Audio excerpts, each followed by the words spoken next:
Plebby16. What's up, you damn plebeians? Neil with the Balding Plebs, and I'm joined here this morning by my brother, Mr.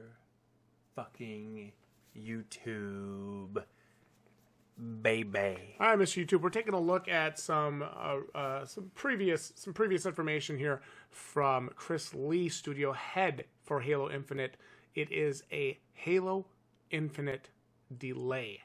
They're shifting the release to 2021. Today, I want to share an important Halo Infinite development update with the community. Now, this is a little bit of age information, but you know, we have made the difficult decision to shift our release to 2021 to ensure the team has adequate time to deliver a Halo game experience that meets our vision. The decision to shift our release is a result of multiple factors that have contributed to the development challenges, including the ongoing related impacts affecting us all this year. I want to acknowledge the hard work of our team at 343 Industries, who have remained committed to making a great game and finding solutions to development challenges. However, it is not sustainable for the well-being of our team or the overall success of the game to ship it this holiday. We know this will be disappointing to many of you, and we share that sentiment. The passion and support the community has shown over the years has been incredible and inspiring. We wanted nothing more than to play our game with the community this holiday. The extra time will let us finish the critical work necessary to deliver the most ambitious Halo game ever at the quality we know our fans expect. Thank you for your support and understanding. Chris Lee, studio head, Halo Infinite, 343 Industries. Okay. So, Mr. YouTube, I have a gaming PC. I'm buying a PS5. What is my reason for buying a Xbox Series X? Yeah, I think, normally we talk about game delays as not being that big of a deal if they push them to a better release window, or, if they actually do allow for the game to be finished up, maybe something like you're seeing with Cyberpunk. And realistically, if this is going to allow them to tidy up the game the way they want, maybe they got some bad feedback on some of the graphics. I know a lot of people were talking about that when they showed the game off, that they weren't thrilled with the way the game was looking, and they were going to probably have to make sacrifices in order to get that out. But this is a big one, guys. This is a big delay on the Xbox side. Normally, we don't see delays. Whenever you want to ship a console and you need a system seller, when you have a major game get delayed, that's an issue. Because I didn't think, what else did Xbox have coming for the Series X? Nothing that really. That's where we had a big issue here. Fable's not a launch title. Fable 3, I don't believe. This isn't going to be a launch title, and these were the two big ones that we saw.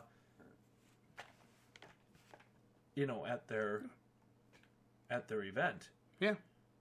So if we do a quick little look here on what games we're gonna have, do we have anything?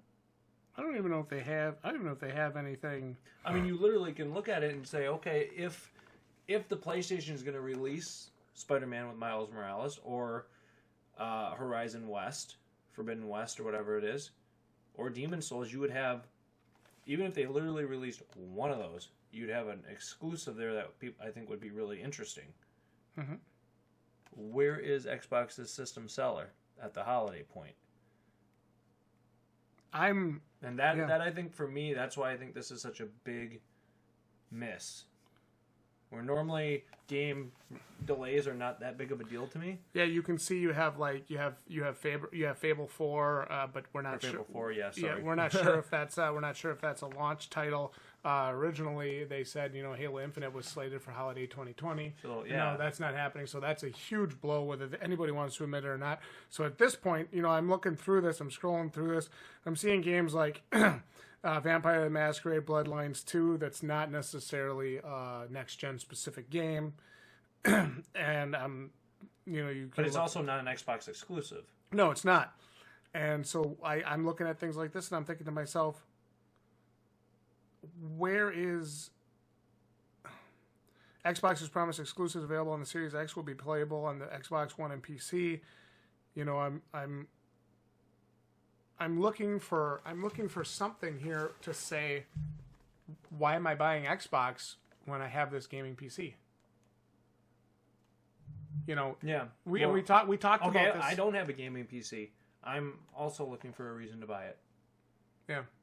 I think that's the bigger issue. Like, I mean, I think the people gaming on a gaming PC maybe is a market that Microsoft is fine if they, if they commingle. Yeah. Or if Microsoft says, well, okay, you don't buy an Xbox, but you're on a gaming PC, you're still in our universe. Yeah.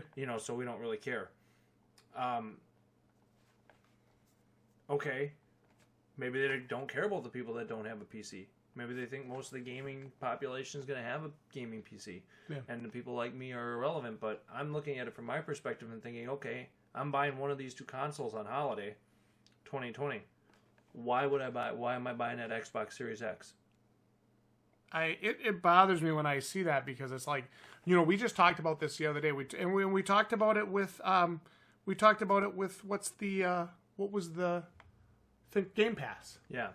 The Game Pass is the best thing going on Xbox. But still, if you don't have any great day one top tier games on it, then you've got PS Now. Yep. So that's the stuff that goes through my head. And again, that does assume that PlayStation also is going to be able to put out some exclusives on their console. I mean, we're sitting here kind of complaining about Xbox, but again, my complaints are assuming PlayStation comes to the table with a better offering. Yeah. Certainly some of the games they showed off I thought were awesome, assuming they're releasing on launch or damn close to it. Yeah. So, again, guys, you guys can correct me if I'm wrong. For those of you Xbox supporters out there, tell me what's coming out. What game is there at launch that gets me buying this? Because this is a big loss for me. What Xbox exclusive? Or sorry, I guess I should say Microsoft exclusive. At this point, because I'll be able to play Halo Infinite allegedly right on my PC. Yeah. So okay, what Microsoft exclusive gets me buying into their universe? Yeah. Right. As a PlayStation guy, right? Why do I cross back over? Yep. And what gets me to buy the Xbox? When I'm going to and look because at it's more powerful than the PS5 is not an excuse. The lineup of games doesn't look as impressive. Yeah. What's the point of having a powerful console if it doesn't have any games worth playing? Yep. So, or by the time they release this stuff in 2021, they'll have sales on the Xbox Series X, or they'll come out with a better version of it. Yeah. So, that's the stuff that goes through my head. I do think this is a big loss. We talk for game development. I think it's okay. I want the game to be as good as it can be. Yeah. That has nothing to do with it, though. Yeah. I think the timing for this delay is very bad. It is a big loss timing wise. Yeah. From when Microsoft needed to be able to get this out. And it's disappointing, and you wonder if this would have been able to come out without if we didn't have the COVID thing, if this would have been able to come out, and if that really had that big of effect. It's affected so many things that you probably figure, Microsoft's got to say, got to plan this launch how long ahead of time. Yeah. And they got to get this thing out.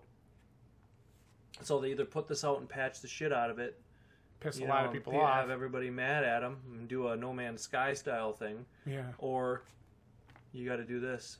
So I think from a game quality standpoint, I'm almost always okay with the delay from a game quality standpoint. I just think when you look at it from a business standpoint, when you look at it from a timing standpoint, and a PS5 versus Xbox Series X standpoint, this is not a good thing for Xbox. This is a disappointment. Unless PlayStation now comes out with a bunch of delays on their games, and then in that case, well, we can all just wait till 2021 to buy our new consoles, because what the fuck's the point of buying them if there's no games to play? Yeah, there's no point. I still use my console for gaming. Yeah. Maybe a lot of people don't, but I use my console for gaming, and it's got to have some games. You look at we talk about this has a better this, or this has a better hard drive, this has a better RAM, this, that, and the other thing, but at the end of the day, both consoles are formulated to take care of their games.